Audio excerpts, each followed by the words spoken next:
I call bullshit. I call bullshit.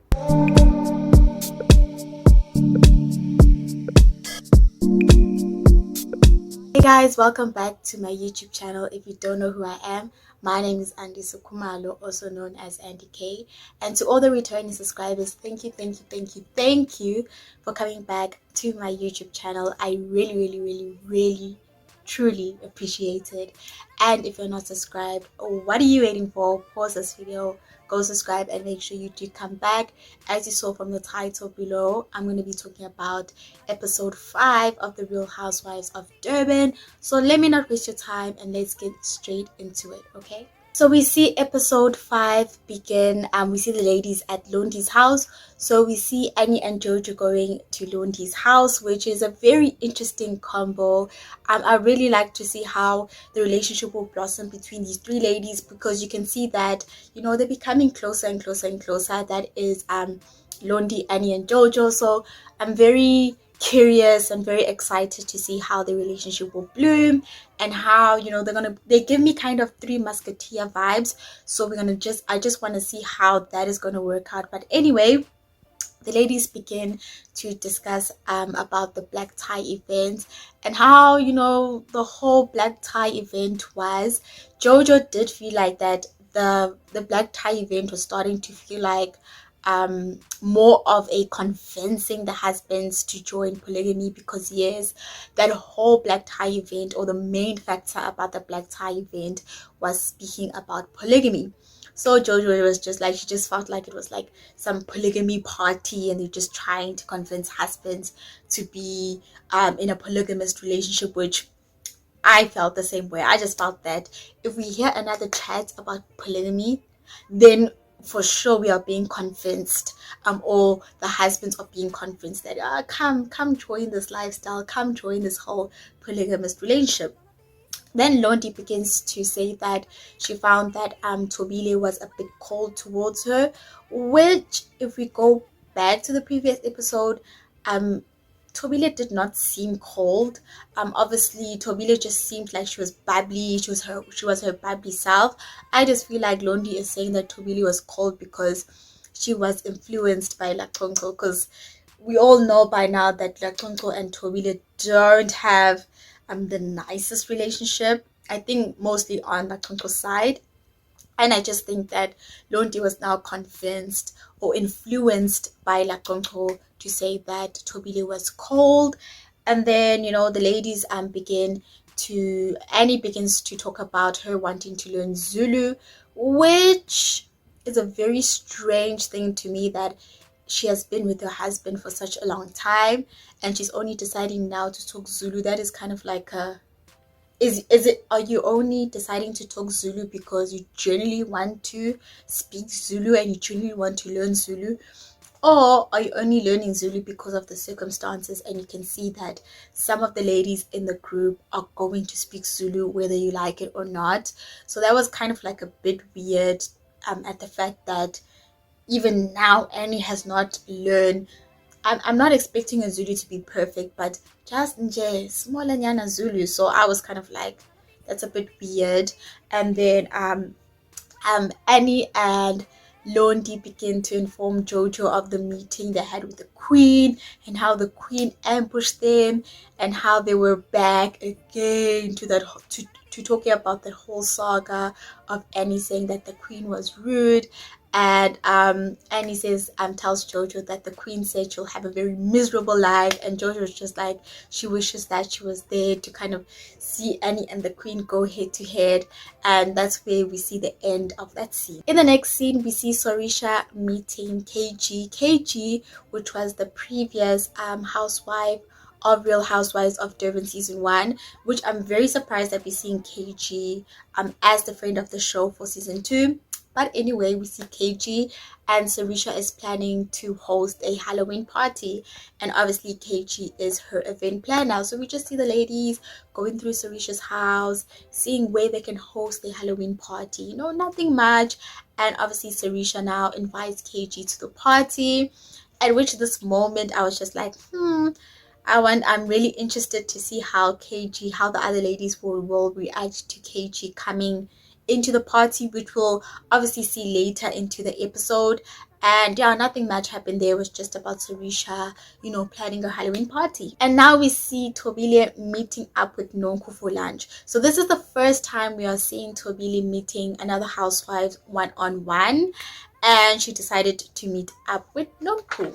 So upon them meeting up, Nonku just begins to ask questions about polygamy. How does Thobile handle polygamy? Which valid, I would also be very curious into how does she live in that certain world, and how she's able to stay sane in that certain world. And that's basically what Nonko was asking her. And obviously Nonko is just like, she's a very jealous human, so she would never able to be in a polygamous relationship or marriage. Valid, I would not too.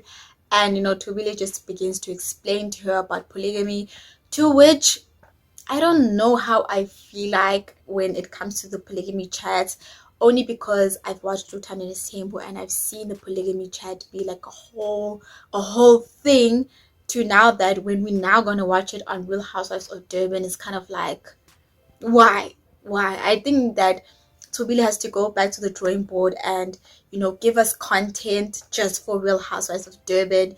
I think that she should differentiate between Tanya and Timbo content and Real Housewives of Durban content. I don't know how, but she needs to scrape up that whole polygamy chat.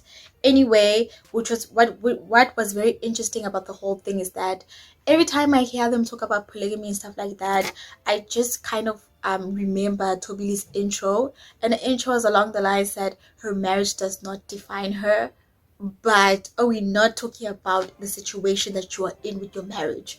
So as I said, Thobile needs to go back to the drawing board and kind of give us something new, and needs to leave the whole polygamy chat, okay? In the next scene, we see LaConco meeting up with the Queen in the spa.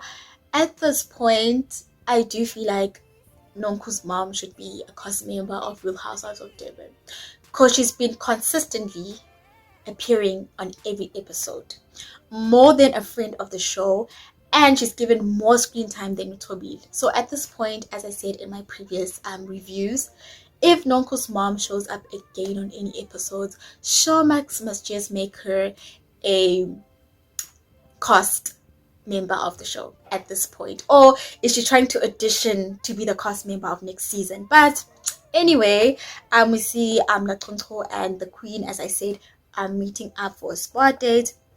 And the Queen and LaConco just begin to talk about how Londi and Annie keep on saying that the Queen said she is more beautiful, but up here as Gadli.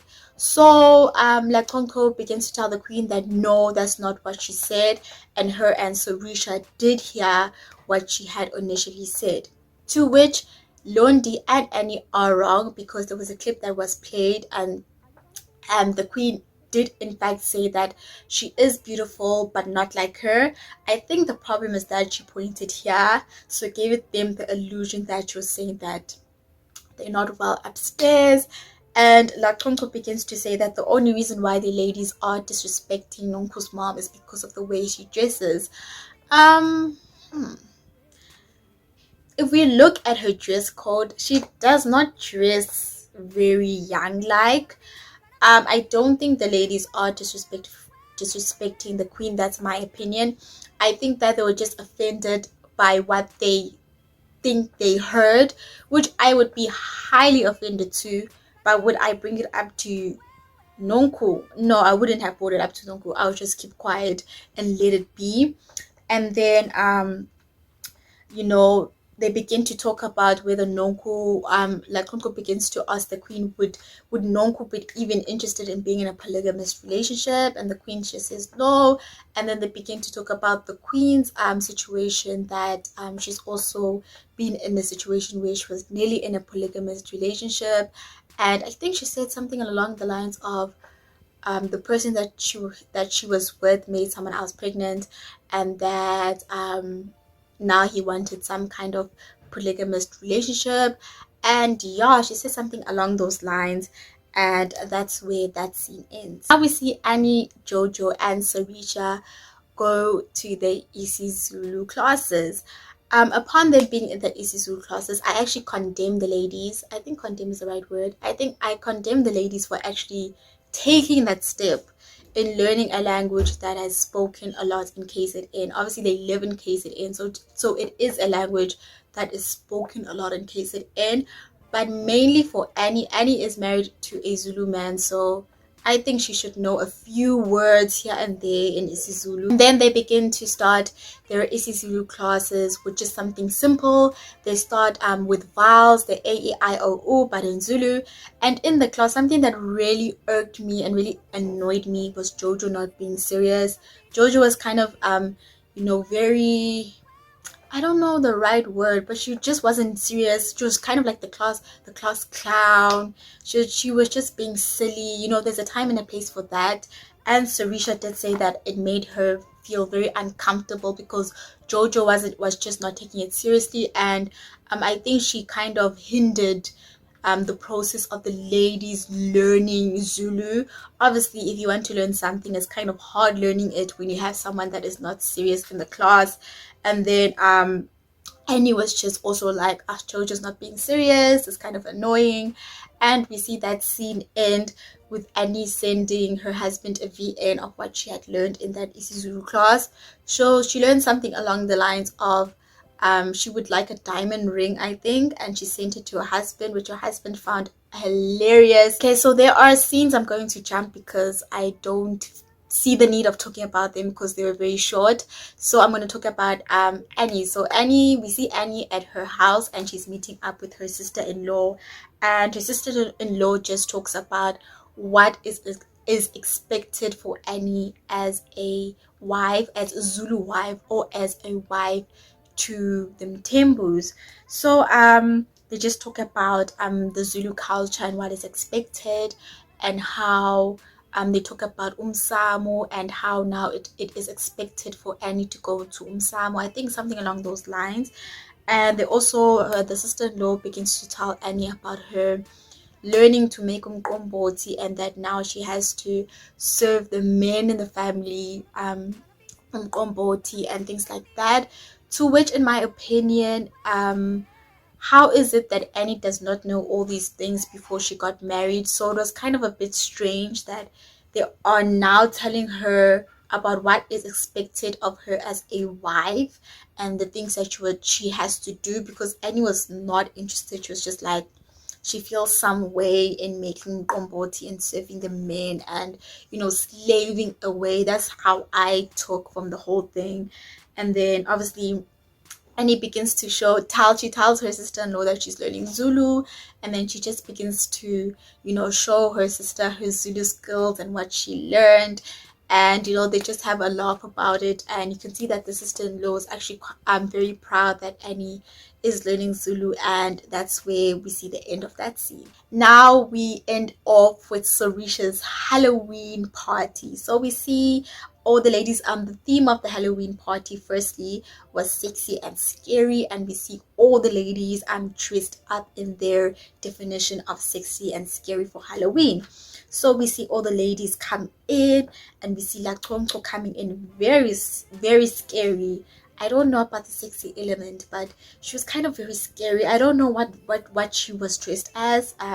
She was giving me very witch vibes, very devil vibes, but I think she was the devil because the way she was looking. I'm gonna try to leave images if I can. And then we see Jojo dressed as Harley Quinn, very, very, very sexy, very cute. I actually love the way she was dressed. And then we see Annie dressed as Cruella, one of my favorites. Actually, my favorite was Annie. She was dressed absolutely beautiful with a touch of pink, because we all know that Annie loves pink. And then we see Sarisha dressed as Maleficent. And then we just see the ladies coming in dressed as they are. And then Nonko arrives with her mom, the queen, which I was just like, where's your mom's going to? Who invited your moms? But anyway, Nonko was dressed in a very sexy cat kind of outfit, and then her mom was dressed as herself, as Annie said in her confessional.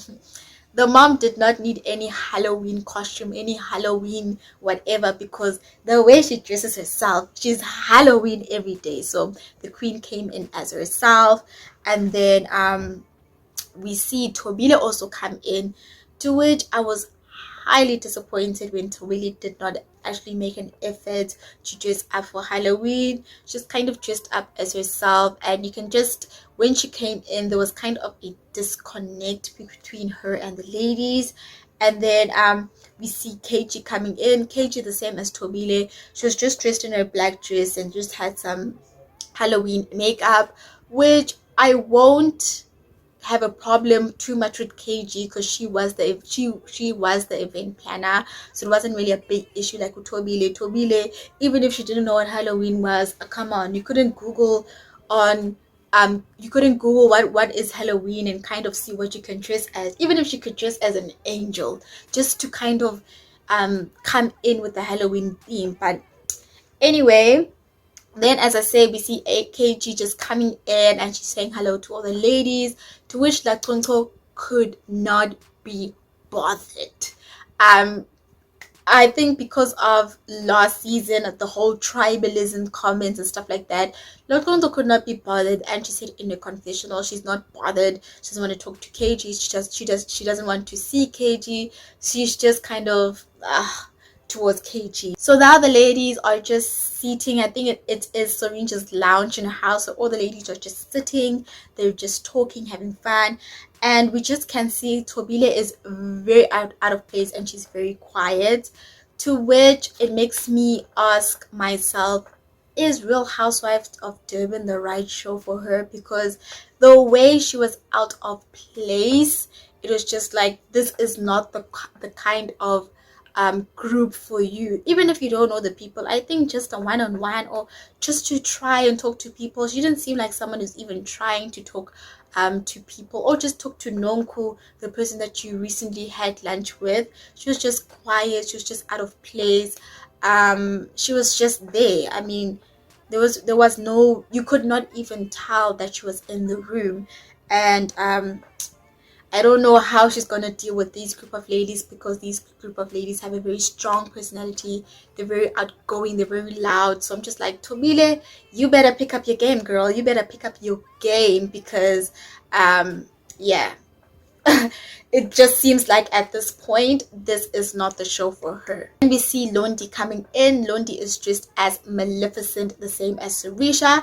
But Londi depicted Maleficent in a different way. She was dressed in a nice evening gown, had heels, had a stick. She was absolutely beautiful. As I say, one of my favorite dressed people. And then we see Mabusi coming in. Mabusi was dressed as Mickey Mouse. Very cute. You see, Makhumalo could have just dressed as Mickey Mouse if you didn't want to be like LaConco and dress as the devil. Okay, so Mabusi is dressed as Mickey Mouse. Very cute. And at this point, we can see Nonku is drunk. Nonku is drunker, and drunkest. Nonku is like, she's not even here at this point. So Thobile decides to leave early at the Halloween party, because her reasoning was that she was feeling cold, or she's starting to get the flu, which I call bullshit. Because I feel like the only reason why Thobile was leaving that party was because she did feel out of place. She didn't know what to talk about with the ladies, and she did feel kind of awkward. And I would have liked it if she did just stick it out and she did stay in the party, so she can kind of make that one-on-one or just a relationship with one of the ladies. But she decided to leave, and in LaConco's confessional, she was just like, she did not even notice Thobile leave. You know, vele, she wasn't even talking, she wasn't engaging or anything, so she didn't even see Thobile leave. Which, I just want to add one thing, LaConco's confessionals, best thing about the show at this moment, for me, best thing about the show is LaConco's confessionals. Shady, fire, all about the shade in her confessionals. That's one of the parts of Real Housewives of Durban season 2 that I actively look forward to, because she's absolutely hilarious, and obviously I'm also there for the drama and the shade. Okay. And we see Nonku and Mabusi talk. Obviously they're just talking about, you know, what happened last season and how Nonku kept saying that she was not Mabusi's friend. So I'm just going to give you guys a backstory if you have not watched season 1. So Mabusi came in as the friend of the show. She came in as Nonku's friend of the show. But Nonku kept on saying she does not know Mabusi. And Mabusi kept saying that, how don't you know me? Because we have mutual friends. We've seen each other. And Nonku kept on maintaining the fact that, no, girl, I don't know you. We don't have mutual friends. We are not friends. So now they were talking about that. So they were just ironing out the issues. And Nonku still maintains the fact that she does not know Mabusi and they don't have any mutual friends. And Mabusi just said that she was very offended, and, you know, she just felt rejected by Nonku.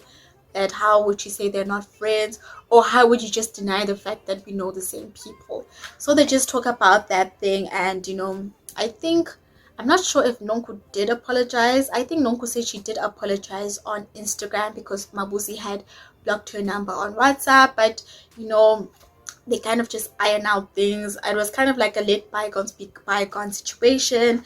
And then Sarisha decides to play a game with the ladies. So she gathers all the ladies and they decide to play a game. So the game they were playing was just a series of Sarisha would ask questions and the ladies would answer. So the ladies were grouped, I think, into 2 teams. And then they would ask questions like, where did Halloween originate? What is the meaning of bonfire? And obviously the group that wins would win something. So the winners were Annie, LaConco, Jojo, and I think Nonku's friend, and they just won prizes from Sarisha. Now the catch was that Sarisha came and gave Annie, Jojo, LaConco, and Nonku's friend a present, only to find out Sarisha's going to give all the ladies a present, to which Annie was angry. To which I would also be angry, because I'm like, Gandhi, why are we playing this game? Are we not playing this game to win? And if we are the winners, give us the presents only. Why are you giving everyone else the presents? But Sarisha, being the kind-hearted person she is, she decided to give everyone a present. As I said, Annie was not too impressed about that fact. And then as they were going to continue on with the night, Annie says, hold up. We ain't finished with the night. We're going to play another game. So Annie says they're going to play truth or dare. And then she changes this and like, you know what? Let's just play truth, because dare is going to take a long time. So Annie just begins to ask the ladies a series of questions. Obviously, they do the whole spin the bottle method. So they just spin a bottle, and wherever the bottle is pointed, that's the person Annie will ask a question to. So I won't say all the questions Annie asked, but I'll talk about LaConco. So Annie asked LaConco a question of where she met her mans. And we know which man she's talking about, because it's the only man we all know LaConco has been with, which is Mr. Former President JZ.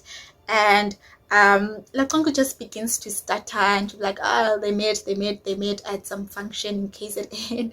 And LaConco in a confessional, she was just like, she feels like the truth or dare game is just a way of people to ask you a question they've always wanted to ask you, which at this point I think she was right. I think Annie Vele she wants to ask where LaConco met her mans, which LaConco begins to say she met her mans at an event in deep rural KZN.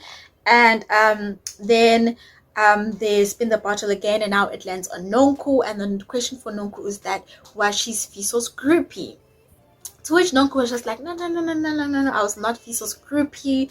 What do you take me for? Let me tell you the story of how me and Fiso met. And obviously at this point she's very drunk, like very drunk. And then she now begins to explain how she met Fiso. She said she saw this old man dressed in a very unfashioned way, and she didn't mind him. And then I think she said she went to a car, and then her mind kind of realized late that, oh my god, that is Fiso Ncwane. So she kind of ran and was screaming, oh my god, it's him. Which, what does that tell us? That was a creepy moment. So it kind of shows us that Nonku was a groupie to Sfiso, and then obviously a relationship did begin. And in LaConco's confessional, she was just like, the way Nonku was dressed, the way she was dressed is exactly the way you can kind of tell how her and Sfiso met, which was very, very, very, very, very funny. And then we see the ladies talk again. I don't know if it was the ladies or Nonku. I think it was Nonku who decided to talk again about her very, very, very controversial statement of all men cheat, all black men cheat, and white men buy. To which Jojo again was just like, I don't understand why you're bringing this whole situation again. She thought that she had actually brushed it under the rug with Nonku, but Nonku being Nonku and Nonku being very unpredictable, decided to talk about that statement again. And she was like, I'm saying it with my chest, fully with my chest, and I'm not taking back that statement. All black men cheat and white men buy. To which Jojo again was offended, and she was just like, I don't understand why Nonku's talking about it. I thought we had left this whole thing, but I don't understand. And then we see at the end of that scene, the ladies are just having fun. They're just partying. And that's the end of episode 5 of The Real Housewives of Durban. So if you enjoyed my video, please give it a big, big, big, big, big thumbs up. It helps a lot with the YouTube algorithm. Please comment down below. How do you feel about LaConco beefing with Thobile? Number 1. 2. How do you feel about Nonku's very, very, very bold statement? And I love you guys all for watching, and I'll see you guys in my next video or in my next review. Bye.